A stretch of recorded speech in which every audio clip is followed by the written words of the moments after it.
But this weekend, my wife is going to a little show called ACL. Have you heard of it? So what I thought we could do is usually a festival is 3 nights in a weekend. So we'd pick a Friday, a Saturday, and a Sunday night headliner.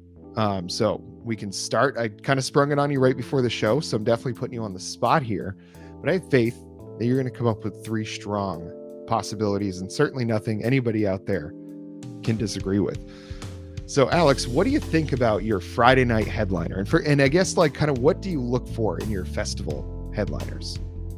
I think you want to set the bar early. Now, first of all, full disclosure, I'm with you. I am not a festival person. That to me sounds like my nightmare. Like I really want to go to one, but I would just be swimming in a sea of social anxiety the entire time. There is no amount of funnel cake and narcotics that could keep me like calm during a situation like that. But I wish I could go. So if we're doing the wish version, who's my Friday night? We're setting the bar early. We want to kick it off with major energy. My Friday night opener is Olivia Rodrigo.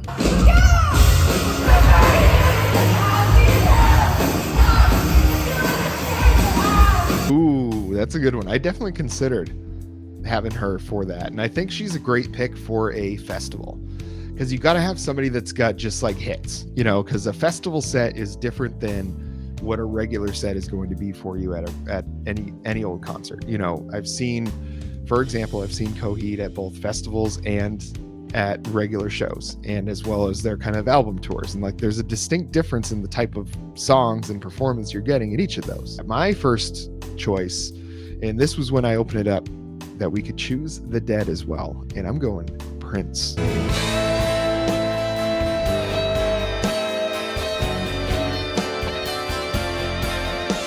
So Friday is kind of your teaser, your warm up, and what a way to go into it. Then a little bit of Prince. You'd pick any 5 songs off of Purple Rain. Pick any 5 songs off 1999. I mean, it doesn't matter. He's gonna play a set so full of hits and so masterful that if you thought the Super Bowl halftime show was good when he did it, this is going to knock your socks off. Moving on to Saturday, here's my dilemma. My heart says something like Mitski is festival made. Obviously, I love Mitski. I'd love to see Mitski. I feel like that would be a very supportive, supportive atmosphere. We'd all just be crying and not touching one another. Just all the people that were too scared to be here are all together now, just staring up at her. That sounds really nice. It sounds very sad, but it sounds really nice. But if I'm going to do the dickhead thing, I really have to give people 2 straight nights to deliver. And I think, once again, you got to roll with the hot hand, right? So I'm going with another friend of the show, Zach Bryan.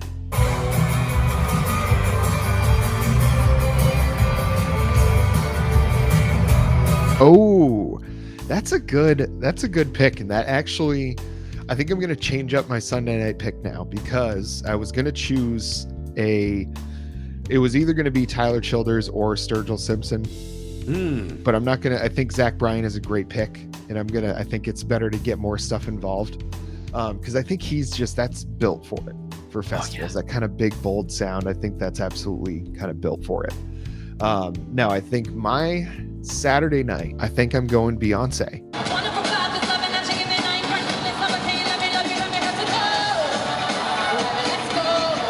You grabbed your Olivia Rodrigo, I'm grabbing Beyonce, and I want the big ass pop star show.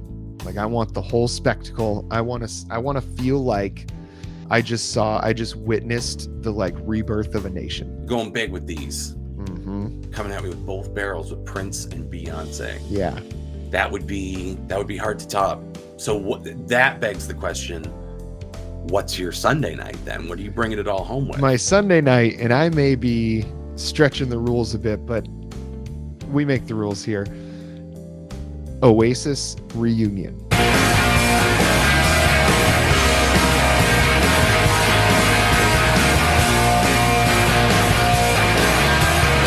Wow, you got a better chance of getting the Dead people to do this show.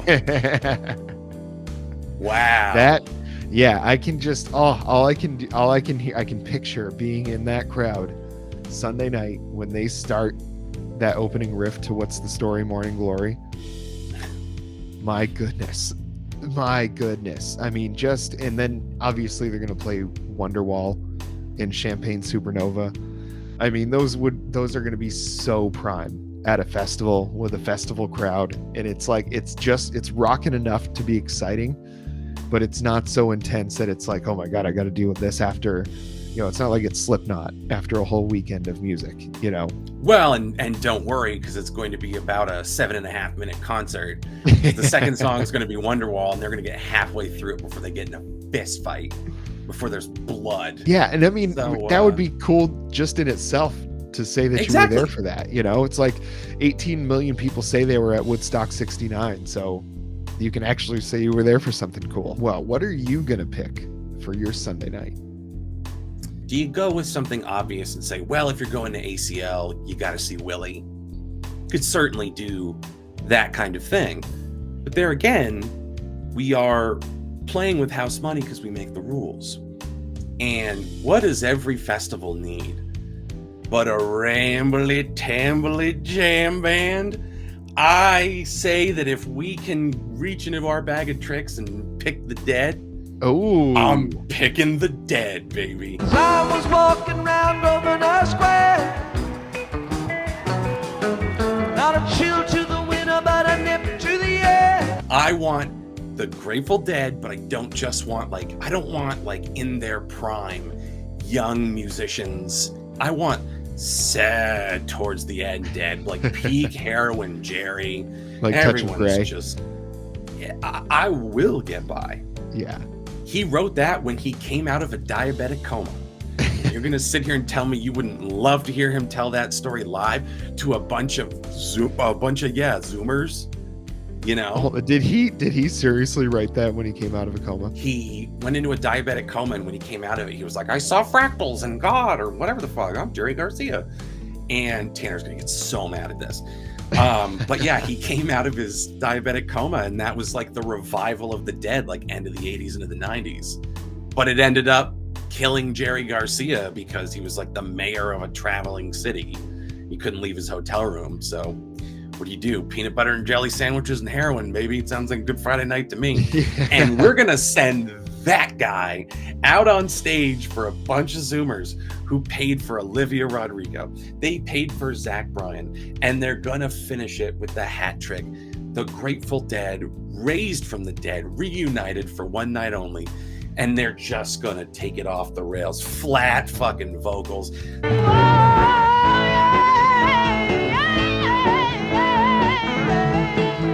Self-indulgent 25-minute solos. They might play an hour version of Dark Star. I have no idea.